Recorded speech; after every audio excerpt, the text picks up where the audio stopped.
Well, this starts National Cybersecurity Awareness Month, and we have a really interesting story. Our guest here, Gary Milewski, is with the company Snoopwall. Gary, thanks for being here.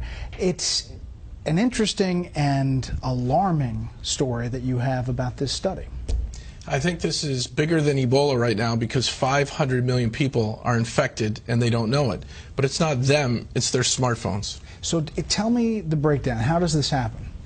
So let me give you an example. If you went to the hardware store, you'd buy a flashlight and you'd turn it on and you'd use it to find your car keys at night or to do some work.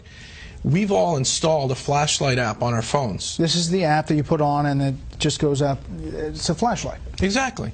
And instead of being a normal flashlight, when you hit the on button, this flashlight app is kind of like a real flashlight from the hardware store, except it was made by Mr. Gadget. And it opens up and it says, Brett, can I have your name, address, credit cards, bank account information, family photos, videos, where you're located right now, and all your friends and contacts, and can I send that out over this little satellite dish attached to the flashlight? You probably wouldn't buy that flashlight, and you wouldn't hit the on switch. But that's what's happening? That's what's happening. The top 10 flashlight apps today that you can download from the Google Play Store are all malware. They're malicious, they're spying, they're snooping, and they're stealing. So where does that information go? What happens to it? So I've been tracking down where it goes, and I've found 3 countries so far: China, India, and Russia. And they use it for various purposes, I guess? They use it pretty much, it seems, for criminal purposes, but if a nation state wants to collect a lot of information on Americans, this is a great way to do it because everybody installs a flashlight app. So what do you tell people? Don't install flashlight apps, period?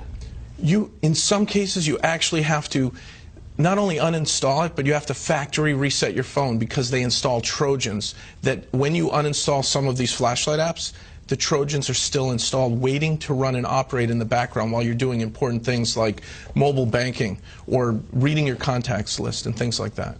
That's amazing. Is that this is a new kind of finding? It's a new finding. So at Snoopwall, I had my team do a vulnerability assessment of the top 10 flashlight apps, and we created a threat report, which we put on our website, that shows that because this is the most downloaded app, I was always wondering why things were happening in an odd way on my phone, where my GPS was being activated and my contact list. So I had my team look into it, and we discovered this. This is brand new information. Top 10 flashlight apps, 500 million downloads, all acting in a very malicious way.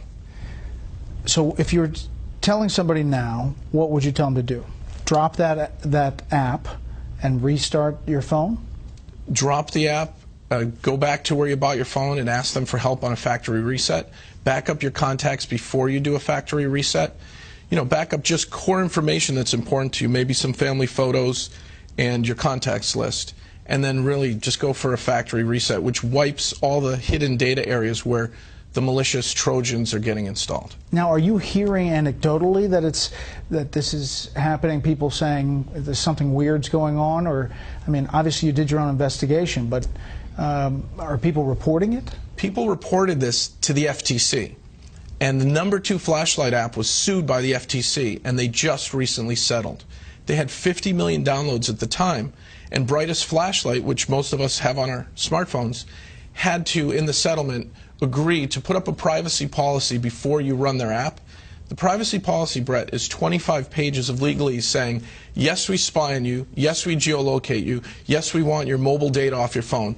We want all this info, accept or don't run our app. And most people don't read it, and they hit accept. That was their settlement with the FTC.